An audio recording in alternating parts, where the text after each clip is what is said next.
Emily is beautiful and smart, she is our only daughter. We don't need a failed, ugly thing like you. Saying that, my parents, with my sister in tow, left our house, leaving behind me, just 14 years old at the time. Being explicitly told I was unwanted, tears overflowed.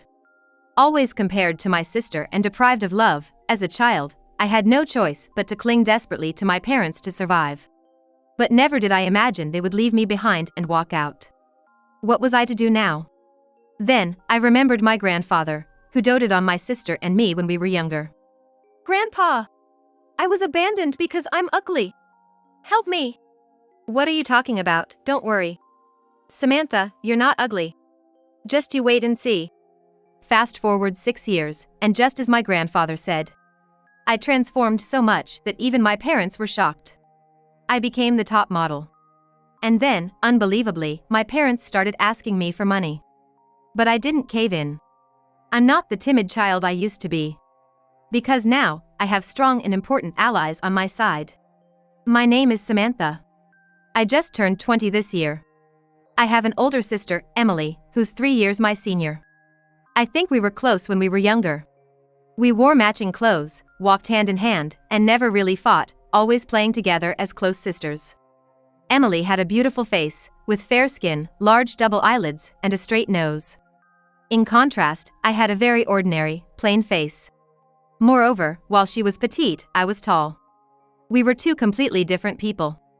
As she grew up, Emily became somewhat of a local celebrity, known for her beauty among neighbors and schoolmates.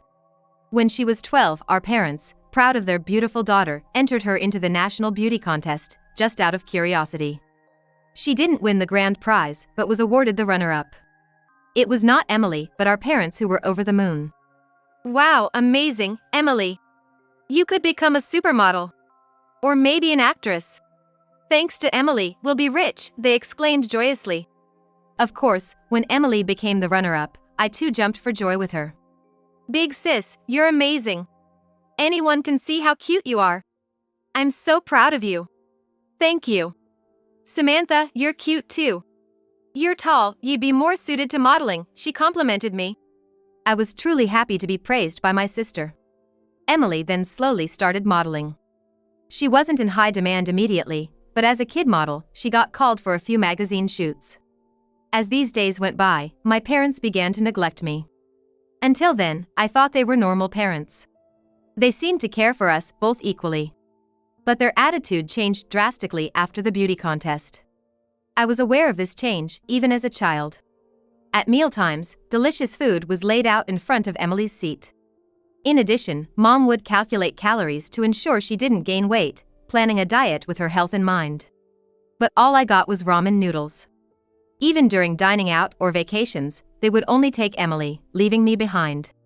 Can you believe it? This situation, I mean. Back then, I was just a grade schooler. My mom always dressed in designer brands, and my dad drove a fancy imported car. Yet, in front of me, they'd say, "We don't have money for your food," or "We can't afford to take you on trips." They said, "Emily is going to be an actress or a model and take care of us in the future. We want to feed her well and make lots of family memories on trips now. But you, Samantha, you're just gonna be an average Joe. It's a waste to spend money on you." But leaving a young daughter alone at home to go on a trip would be a huge issue if it got out. Not wanting my parents to get caught, they usually limited their trips to 1 or 2 nights, leaving me with some instant ramen and money for food. They never bought me clothes either. I always wore Emily's hand-me-downs. They always bought cute clothes for Emily. Emily, concerned for me, once said, "This dress looks better on you, Samantha, so I'll give it to you." It was a really cute dress, and I was over the moon. But when my dad found out I got the dress from Emily, he was furious. Why are you wearing that dress? Did you steal it from your sister? Dad, no. I gave it to her. Emily quickly covered for me, but Dad's anger didn't subside. That dress only suits Emily. It's a pity to see you wearing it. Give it back right now, he demanded. Suddenly being yelled at, I, still quite young, was terrified. But Emily stood up for me, saying, "I love Samantha. Don't talk to her like that." Okay, sorry, Emily dear, don't be mad. Dad said, apologizing only to Emily, never to me. Emily looked at Dad with contempt, but he seemed oblivious to it. After that incident, Emily tried to interact with me as little as possible in front of our parents. Maybe she felt responsible for getting me yelled at for giving me the dress. But despite such harsh discrimination in my childhood, I had happy moments. Dad was always late coming home from work, but Mom was a stay-at-home mom, always around. So, after my parents had gone to bed, Emily would sneak into my room at night. We'd chat and hang out, just like old times. Those moments with my favorite sister were precious to me. But then, there were times I'd call hellish. That was when Emily had piano lessons. Dad once said, if she's beautiful and can play piano, she'll be unbeatable, and made her take piano lessons. As for me, I knew they wouldn't bother with lessons for me, so I never asked. Of course, my parents weren't interested in me and never suggested anything. So, when Emily went to her weekly piano lessons, it was just Mom and me at home. Without Emily to protect me, Mom's attitude towards me got even worse. One day, she said, Emily is so cute, but you, Samantha, you just have such an average face. Huh? I was so frustrated and sad I couldn't stand it. Stop comparing me to Emily, please. Gathering all my courage, I tried to stand up to my mom for the first time. Tears spilled from my eyes without me even realizing it. Seeing me like that, my mom laughed. What's with that face? You look even uglier when you cry. Who on earth did you take after? I mean, I am unmistakably the child of my parents, taking after both equally. If anything, it's Emily who doesn't resemble our parents at all, looking nothing like them due to some kind of throwback gene. She's too beautiful. Yet, my parents dote on my beautiful sister, who doesn't resemble them, rather than me, who does. I mustered all my courage to speak up, but their words shattered my heart instantly. After that, I never talked back to my dad or mom again. Months passed in this way. Emily's going to be a high schooler starting in the fall. Being smart, Emily was going to attend a prestigious public school. I wanted to go to the same high school as my amazing sister, but it was a high hurdle. Still, I studied hard. But my mom's words easily shattered my efforts. We're moving to New York soon. I was confused, thinking it was just another trip. But she said, just so you know, we're not coming back. This house will be handed over to someone else in a week. Wait, are we moving? That's right. Emily got scouted by an agent from a famous agency in New York. She'll get to take lessons to polish her acting and expression skills. Then she'll have a chance to audition for dramas and stuff. Mom's eyes sparkled as she spoke. But since it's an agency in New York, she's giving up the high school she was going to attend here and will go to a school in New York instead. Wow, that's amazing, Emily. Then I guess I need to rethink where I'm going to. Thinking about the high school I'd been working hard to get into and realizing I couldn't go there anymore, I felt a bit down. But then, what my dad said next was unbelievable. Huh? What are you talking about? You're staying here. So no need to change your plans for further education. Well, that's if we could even afford to send someone like you to school. What? What do you mean? Aren't we losing this house? Aren't you, Emily, Mom, and Dad all leaving for New York? And what do you mean by affording my education? We're not taking you to New York, and we have no intention of paying for you to go to high school. That's what we're saying. I was confused and couldn't comprehend their words. Wait, so how am I supposed to live from now on? What do I know? You're old enough to figure something out on your own. I was shocked that my dad, at my mere 14 years of age, expected me to fend for myself. But I can't live alone. I can't even go to school. Why is it always Emily who gets everything?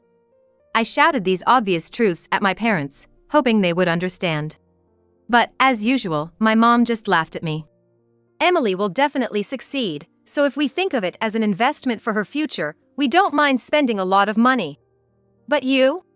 What do you have? You're just an ordinary person. Do you think someone like you will succeed? Of course not. It's a waste to spend money on you. Stunned by my mom's words, I couldn't hold back my tears. Then my dad added, Emily is the only daughter we're proud of, smart and beautiful. We don't need a failed, ugly thing like you. No matter how unloved or discriminated against, I loved my parents. After all, they were my only mom and dad in this world. I wanted to be loved and tried hard. I thought if I could at least be smart or good at sports, maybe they would care. I wished to be a normal family again like in the past, holding on to hope even as I nearly gave up many times. But being clearly told I was unwanted, I realized my wishes would never come true, and tears filled my eyes.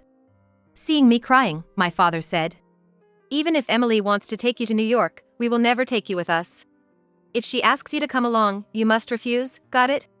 But, you want to get in the way of your sister who's finally starting to succeed? If you insist on going to New York with her, we won't have the money for her future. Are you okay with that? Ruining your sister's future." It was an awful thing to say. My father had the audacity to start saying that if I went along, I would ruin Emily's future. Now that I'm older, I know that's not true. It wasn't my fault. I might have been able to say that. But back then, I was too young to stand up to my father's words. Emily wasn't there that day.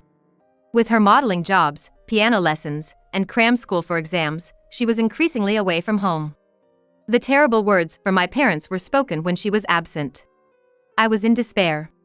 Then, a week later, the day came when my father, mother, and Emily were leaving for New York. Emily had always thought, of course, I would go with them.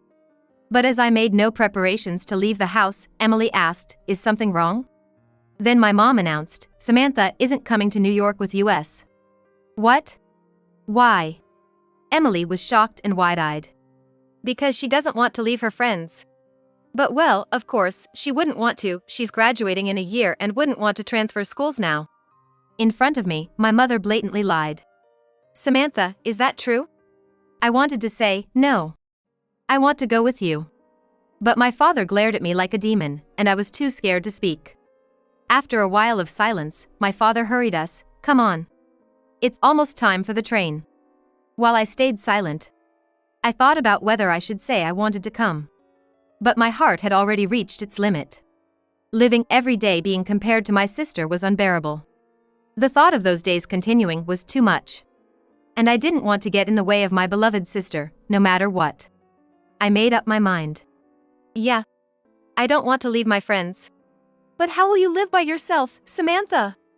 Emily looked at me with concern. Then my father said, "It's okay. Your aunt and uncle said they would take care of Samantha. They'll come to pick her up soon. No need to worry, Emily." I had never heard such a thing. I doubted whether my father had even contacted my aunt and uncle. Emily gently offered several times, "Shall we go together? If you're not going, I'll stay here, and we can live together." But I shook my head. Staying with her would only hinder her future, I thought. In the end, Emily was forcibly taken out of the house by our mother. I was left behind, clinging to the faint hope in my father's words that my aunt and uncle will come to pick me up, waiting alone for hours in the cold, dim room. But, as expected, they never came. It was probably just a lie my father made up on the spot. "What am I even doing? What should I do now?" I couldn't believe I had still trusted the words of such a terrible father. I despised myself. My father and mother left, taking only my beautiful sister with them. What should I do now? Lost in thought, I suddenly remembered my grandparents who had always been so kind to Emily and me when we were younger. Desperately searching the empty house, I finally found my grandfather's contact information. I remembered how we used to visit our grandparents' rural home every year when our family was still normal. However, once our family turned abnormal, my parents lost interest in both my grandparents and me, leading to estrangement. Calling this number was a gamble. I wasn't sure if it would still connect me to my grandfather or if he would be willing to help. With trembling hands, I dialed the number written on the note. I didn't have a cell phone, so I had to go to a nearby payphone. My heart started pounding wildly. Ring, ring, ring. "Hello?" He answered. At the sound of my grandfather's voice, I burst into tears and cried out. "Grandpa! Help me! What's the matter? Is that you, Samantha? Emily? It's Samantha. Dad and Mom abandoned me because they said I'm ugly. They're living in New York with Emily. What should I do?" I pleaded with my grandfather in a trembling voice. Then he said, "I'm coming right now. Just wait for me at home." I started walking back home, waiting for my grandfather. The fear of being betrayed again, the fear that he might not come, was unbearable. But a few hours later, my grandfather really did come. And my grandmother was with him. They both looked quite disheveled, as if they had rushed over. Seeing me alone in the empty house with just a few belongings, my grandfather was furious. "I'm unwanted. They said they don't need an ugly daughter like me." I couldn't help but cry again as I spoke. Then my grandfather hugged me tightly. "Don't worry. How about living with us from now on? And you're not ugly, Samantha." "You're such a beautiful girl," my grandmother added. "You have a model-like figure. Be confident." "You'll see. Samantha will become a wonderful woman that everyone will admire." They held me until I calmed down. After that, I lived with my grandparents. When we got home, my grandfather immediately called my father, but he didn't answer despite numerous attempts. After about 10 tries, it seemed like my grandfather finally got through, but after the call, he was furious, saying, "I don't want anything to do with such a heartless man." I didn't know what they talked about, but I could guess it was probably about how they didn't need me or how important Emily was to them. But having my grandfather stand up for me brought some peace to my heart. No one had ever defended me against my parents before, and maybe that's why it felt so good. I had to transfer schools and couldn't attend the high school I wanted to, but living in a warm home where I was greeted with smiles and hot meals every day was blissful. Though I sometimes thought of Emily and my parents, I never felt lonely, thanks to my grandparents' loving care. 6 years passed. And I celebrated my 20th birthday as an adult. I was living away from my grandparents due to work. Today, on my rare day off, I decided to visit my beloved grandparents. They were thrilled to see me, saying, "We've missed you. You've become so impressive." As we were catching up, the doorbell rang, and my grandfather went to answer it. Moments later, I heard him shout, "Get out of here right now." Wondering what was happening, my grandmother and I headed to the entrance, and there, to my shock, were my parents. "Dad, Mom. Ah, there you are. You've grown up so much. You've become such a beauty. Wow, we're surprised." They looked at me with smirks on their faces. The last time I saw them, they had been quite different. My father, who had been somewhat chubby, was now gaunt with sunken cheeks. My mother, once always decked out in brand name clothes and perfect makeup, was wearing shabby clothes, with no makeup and disheveled hair. "What happened to you too? You've changed a lot." "You've changed too. You used to be so ugly. And now you're all over TV. You must be rich, right? Give us some money. That's why we came today." "That's right. Now you're even going abroad for shoots. Give us our share, please." Yes, I was now working as a model. Ever since I was little, I was tall for my age. By the time I was in elementary school, I already stood at about 5 feet 4 inches. After my parents abandoned me, I started living with my grandparents. Thanks to their nutritious meals, I grew to about 5 feet 9 inches. Back then, I thought girls should be petite to be cute, so I felt complexed and disliked my increasing height. Then, one day, during a trip to New York with my friends, a stranger approached me. "Hey, you. You've got an amazing style. You could definitely make it in showbiz. Would you like to become a model at my agency?" she said. At first, I thought she was suspicious, but her business card showed she was from a well-known major agency. I was thunderstruck at being scouted. When I got home and told my grandparents, they were thrilled. "Didn't Grandpa tell you? Samantha, you're beautiful and have a great figure. You're Grandpa's pride and joy."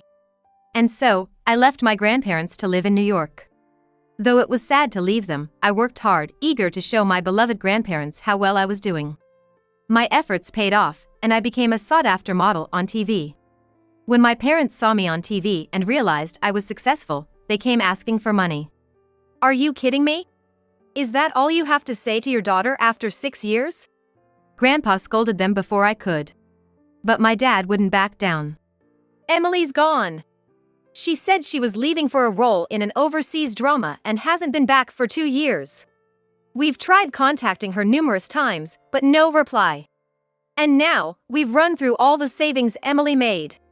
Hearing this, I burst out laughing. "So you finally spent all my sister's savings?" "What are you laughing at?" my dad snapped. "Because Emily is right here. Long time no see, Mom, Dad." With that, Emily emerged from the back of the house. "Why are you here? 6 years ago. When our parents took Emily and left. She worried about me constantly. Later, recalling the kindness of our grandparents, she wondered if I might turn to them for help and called Grandpa. Hearing her voice again made me so happy I cried. From then on, Emily and I kept in touch regularly, meeting secretly so our parents wouldn't find out. I was so happy we could be close sisters again. Emily, as it turned out, wanted to be a piano teacher rather than continue in entertainment. But our parents refused, saying, "You'll make more money as a celebrity." When Dad earlier said they had spent all of Emily's savings, it turned out that despite her hard work in the entertainment industry, most of her earnings were taken by our parents, leaving her little for herself. They quit their jobs, relying entirely on Emily's income, and led a degraded life. To them, Emily was just a cash cow. I used to be so envious of Emily, thinking she had everything from our parents. But I didn't see the struggles she faced, the pain of being their puppet. She didn't want to live controlled by them. She wanted to follow her own dreams. After discussing with Grandpa, Emily had moved in with them 2 years ago. So, she had been there all along. Seeing Emily, our parents were as shocked as if they'd seen a ghost. "You want Samantha's money? We'll never let that happen. What are you talking about? Weren't you abroad? That was just a lie, an excuse to get away from you too. Now it's our turn to leave you." "That's right. But how are we supposed to live without money? You're adults, you can fend for yourselves. Just like you told me." I threw back the exact words my parents once said to me, right back at them. "What? We don't need selfish parents like you. We have our loving grandparents, so please leave." Saying that, Emily and I forcibly kicked our parents out of the house. We looked at each other and laughed. After that, our parents tried to contact our grandparents many times, but they never responded. I don't know how Mom and Dad are living now. To us, they're just strangers, and we don't care. A year has passed since Emily and I turned our parents away. Emily became a piano teacher. She's fulfilling her dream, teaching piano to adorable kids. I've advanced even further in my career and will be walking the runway in an international fashion show next year. I've promised to invite my grandparents and Emily to the show. At my grandparents' house, there are lots of magazine cutouts and photo albums featuring me. Emily, my biggest fan, seems to collect every magazine I'm in. She even attends my autograph sessions. "Ah, you came again? It costs money and it's far. I'll sign for you when I come home." I say, but she insists, "It's okay. You are so busy, I want to see you at these events." For my kind and adorable sister and beloved grandparents, I want to keep shining as a successful model.